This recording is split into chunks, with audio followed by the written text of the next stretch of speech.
Chapter 3 of 10 from Infinity by Paul W. Fairman.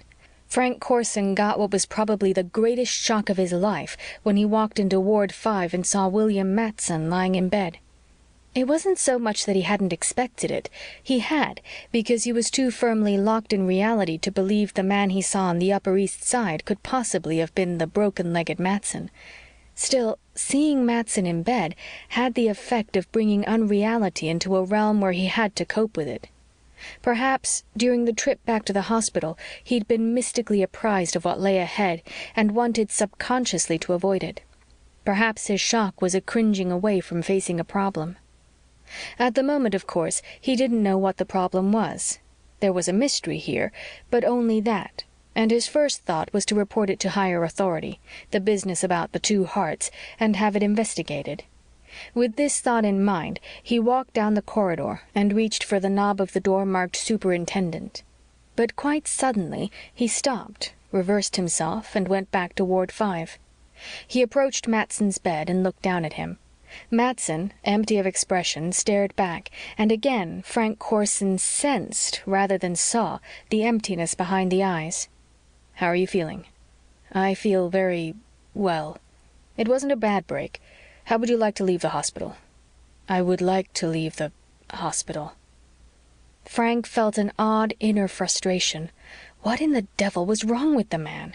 He sounded like a child just learning the language, yet there was nothing else to indicate backwardness. He looked pretty much like a self-sufficient, self-contained adult. "I can sign you out. Get you a pair of crutches. By the way, I don't think the hospital got your home address." "My home address?" "Yes. The place you live?" There was a pause, and finally Frank realized the man wasn't going to answer. "Your home, man, where you live." "I'm looking for a home." "Oh, I see. New in town?" "Yes, new in town." "I have a place," Frank said, and it seemed to him as though someone else were talking from within him, that he was only a listener. "You can crowd in with me until you get settled somewhere." "I can crowd in with you?" "Okay?" "Okay." "Fine. I'll see that you're signed out. Ever walk on crutches before?" "I never walked on crutches." "Nothing much to it. You'll get the knack." Frank left the bed and headed toward the office, asking himself as he went, "Why in hell did I do that?" Then he found the reason, or at least a reason that would suffice.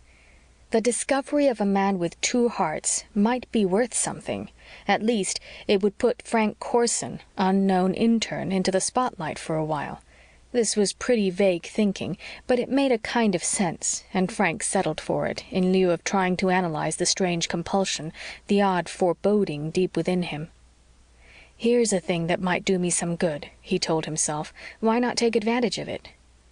Perhaps he was rigidly blocking out the cause of his unrest, that he was more or less dependent upon Rhoda Kane for the luxuries that were involved in seeing her, having a relationship with her. He could neither ask her to dine with him on his level, at some place like Nedick's, nor could he refuse to go with her to the Forum or the Four Seasons. He could not take her to his miserable furnished room on East 13th Street, nor refuse rendezvous in her Upper East Side apartment. He was trapped, and thus was desperately looking for a way out. And somehow, grotesquely, there were indications that a man with two hearts might help provide the answer. The tape recorder stuck to the bottom of the Tabor Conference coffee pot had cost Senator Crane $100. He now listened to it 4 times and was pacing the floor of his office, scowling darkly at the walls. An android? What in hell was an android? What kind of a stupid, impossible thing was this?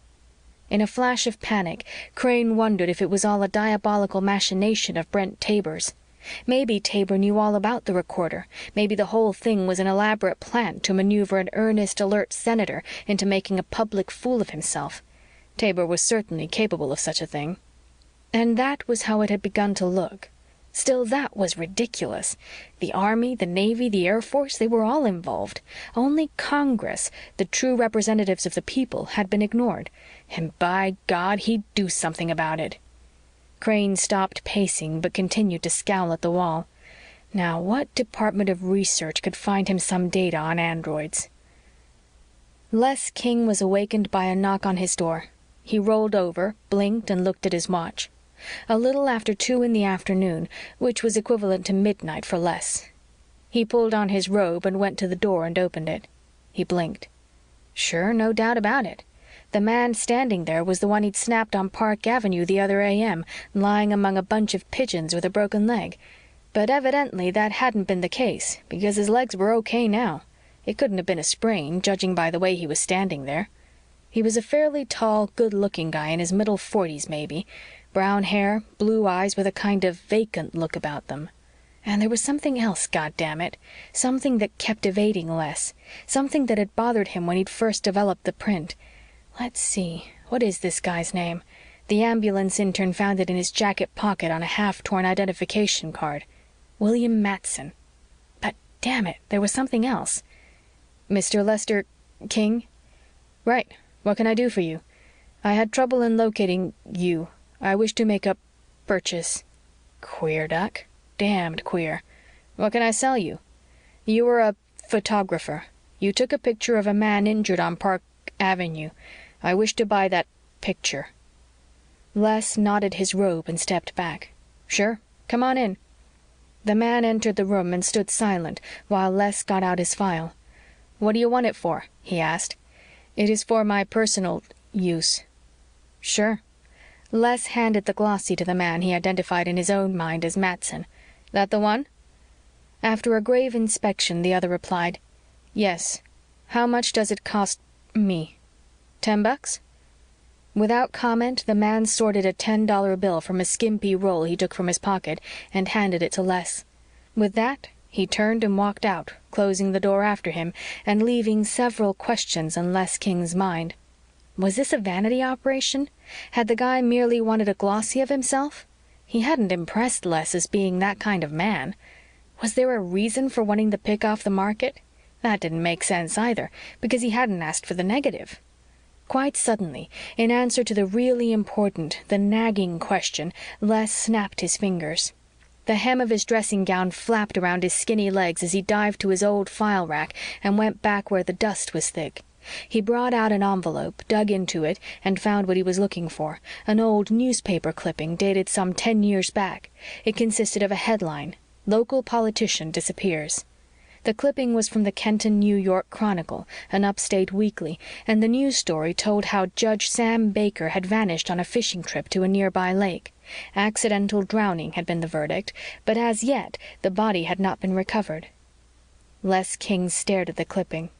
The body, as he remembered it, never was recovered either, but the drowning verdict stood intact, and the judge had been gradually forgotten. Les King's interest in the affair had been financial.